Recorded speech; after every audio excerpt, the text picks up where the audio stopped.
Welcome to अब कैसे। मैं आप सबका स्वागत करती हूँ।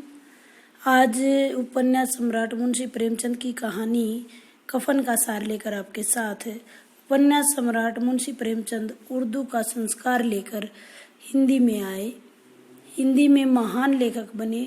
उन्होंने हिंदी को अपना खास मुहावरा और खुलापन दिया।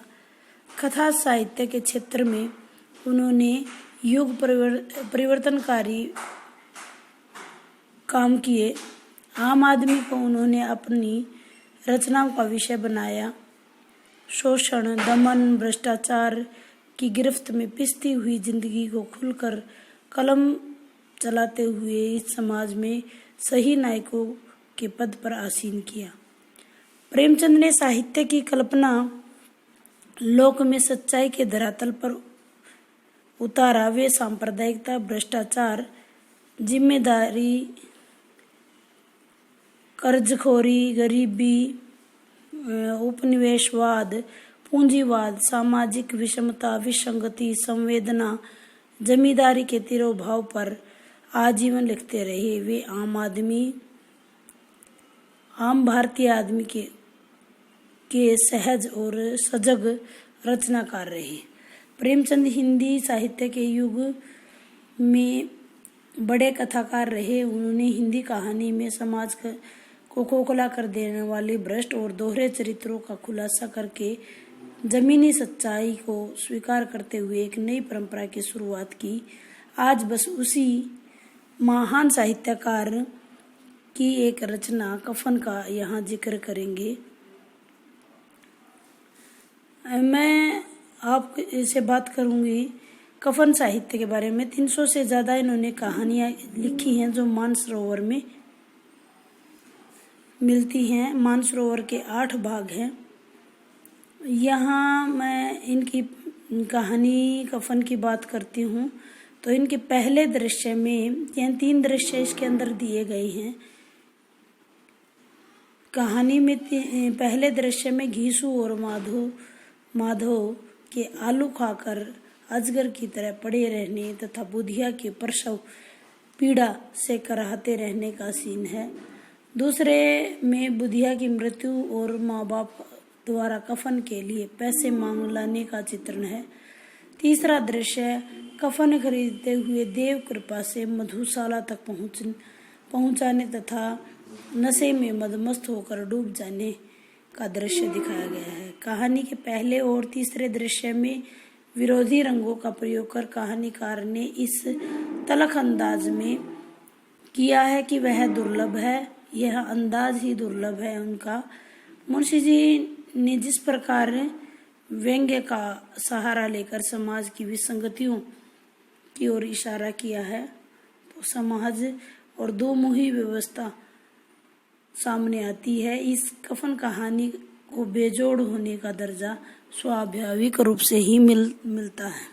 पहले दृश्य में लेखक ने ठाकुर की बारात का स्मृति दृश्य उपस्थित किया है। जीवन की एकमात्र लालसा वह भोजन ही है, किंतु वास्तविक धरातल पर पिता पुत्र के चोरी से बुने हुए आलू पर टूट पड़ने की प्रतिस्पर्धा है। भूख को बेसब्र कर देने वाला वातावरण स्वादिष्ट भोजन के सौभाग्य की लालसा को चरम तक ले जाता है। यही कारण है कि कहानी के अंत में घीसू और माधव मधुशाला पहुंचकर अनअपेक्षित सौभाग्य पर खूब खुश होते हैं।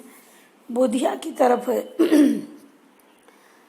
से संकेत कर सकते हैं कि मरते मरते हमारी जिंदगी की बड़ी लालसा पूरी कर गई।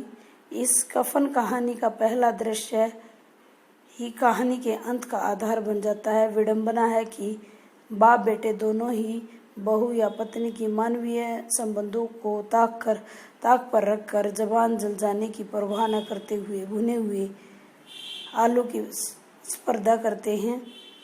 जहां ठाकुर की बारात से व्यंजनों की तुलना घीसू और माधव की ओर है। विडंबना यह है कि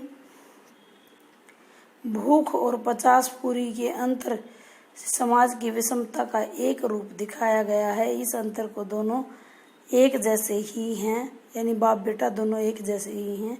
घीसू के लिए ठाकुर का बोझ परम मुक्ति का मार्ग है। माधव उसकी प्रत्याशा में बेचैनी है, जहाँ मानवीय रिश्ते जड़ हो जा रहे हैं। आलू खाकर पिता पुत्र पानी पी लेते हैं और पाव पेट में डालकर सो जाते हैं। उधर बुधिया कर रहा रही है, दोनों बेखबर है। जैसे भूख के आगे उनकी चेतना जड़ हो जाती है। कहानी का आरंभ में मुंशी जी जिस बुझे हुए अलगाव का उल्लेख किया है, वह वास्तव में मानवीय संबंधों को उकेरता है। कहानी का आरंभ पाठक का आक्रोश घीसू और माधव की बेदर्दी पर होता है। लेखक की दूरदृष्टि से आक्रोश को सामाजिक व्यवस्था की कमजोरियों की तरफ स्थानांतरित कर देता है। घीसू ने भली भांति जान लिया था कि जब सब कुछ झोंक देने का परिणाम भी कुछ नहीं है, तो इतनी मेहनत करने से क्या फायदा। कहानी के दूसरे दृश्य में दोहरे रंगों को उजागर किया गया है। घीसू और माधव की संवेदना का मुखौटा पहनकर कहानीकार ने गहरा व्यंग्य किया है।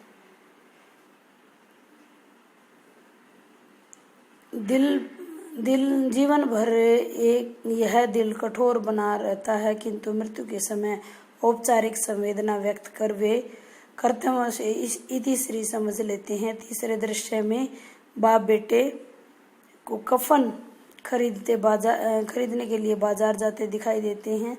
कफन पसंद नहीं आता, शाम ढल जाती है। दोनों समाज की व्यवस्था से जली कटी सुनते हुए देवी प्रेरणा से मधुशाला पहुंच जाते हैं और उधर बुधिया की मिट्टी को उठाने के लिए बास की तैयारी करते हैं। और उनके निकटतम जो लोग हैं वो उस वक्त भी वो पूरी पर टूट पड़ते हैं। कहने का मतलब यह है कि इस कहानी में मानवीय संवेदना को लेखक उकेरना चाहता है। कहानी के अंत में यदि भी लगता है कि कोई समाधान नहीं मिला, किंतु प्रेमचंद जी ने कथा लेखक समाधान से अधिक सवाल छोड़ जाने पर वो यकीन करते हैं। शायद यही कारण है कि उनके सवाल आज भी प्रासंगिक हैं। इस तरह कफन कहानी की शक्ति का परिचायक तो बना है, वह भविष्य की कहानी लिखने की ओर भी संकेत करता है। घीसू और माधव और बुधिया की विडंबना देखकर यह कहानी बहुत ही आज के वातावरण में सजीव प्रतीत होती है। प्रेमचंद जी उनकी कहानियों में जगह जगह वंचितों के लिए संवेदना, सोए हुए लोगों के लिए झकझोर देने वाली भाषा, विचार का सशक्त रूप देखा जा सकता है। भाषा को संवेदना और संवेदना को भाषा बना देने की कला का अनोखा उदाहरण मुंशी जी ने प्रस्तुत किया है। मुंशी प्रेमचंद की विश्व प्रसिद्ध कहानी कफन है और इसमें प्रगतिशीलता और नई कहानी की जमीन पर बार बार देखने और समझने का दौर चला है। वह आज भी निरंतर है, लेकिन कफन कहानी का दर्द बयानी को किसी साँचे में ढाल कर देखना आज भी मुमकिन नहीं है। दरअसल ऐसी कहानियां अपनी मिसाल अपने आप में प्रस्तुत करती हैं। आप प्रेमचंद के बारे में तो मैं आपको क्या बताऊं, प्रेमचंद जैसा साहित्यकार हिंदी साहित्य में ही नहीं यानी पूरे विश्व में ऐसा साहित्यकार होना जो यथार्थ यानी आदर्श यथार्थवाद की बातें करता है, जो युग परिवर्तन की बातें करता है, आम आदमी को जिसने अपने रचनाओं का विषय बनाया है, दमन, शोषण, भ्रष्ट चेहरों की गिरफ्त में पिसती हुई जिंदगियां,